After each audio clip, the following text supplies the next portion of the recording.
ছেলে মানুষ কাকে বলে জানেন? যে তার নিজের কলেজে ছেঁড়া কষ্ট ভাতের লোকমার সাথে প্রতিনিয়ত গিলে খায়, তাকে ছেলে মানুষ বলে।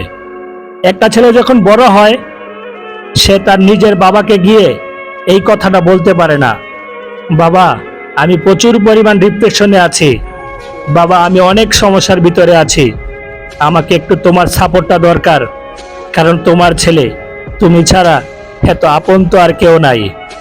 বাবা তোমার ছেলের মাথায় একটু হাত বুলিয়ে দাও, সামান্য সময়ের জন্য হলেও তোমার ছেলেকে একটু বুকে টেনে নাও, তাহলে আমার অনেকটা কষ্ট কমে যাবে। ছেলেরা এই কথাগুলো কখনোই তার বাবাকে গিয়ে বলতে পারে না। ছেলেরা কখনোই নিজের মাকে জড়িয়ে ধরে কান্না করতে পারে না। ছেলেদের মুখে কান্না মানায় না, এ কারণে ছেলেরা নিজের কষ্ট পড়লেও কাউকে একটু কান্না করে বোঝাতে পারে না।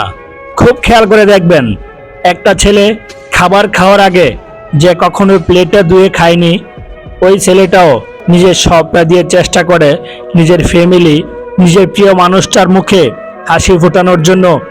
অনেক ছেলে দেশে পরিশ্রম করে, অনেক ছেলে প্রবাসে বছরের পর বছর নিজের ফ্যামিলির প্রিয় মানুষের মুখে হাসি ফোটানোর জন্য পড়ে থাকে।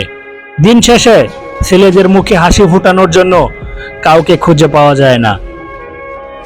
আমি মনে করি এই পৃথিবীতে ছেলেরা হচ্ছে সব থেকে বড় অভিনেতা, কারণ ছেলেরা নিজের বুকে হাজারো কষ্ট পুঁতে রেখে মুখে হাসি নিয়ে চলে, কারণ সে জানে আজকে আমি যদি ভেঙে পড়ি তাহলে আমার পুরো ফ্যামিলি অস্তিত্বহীন হয়ে যাবে।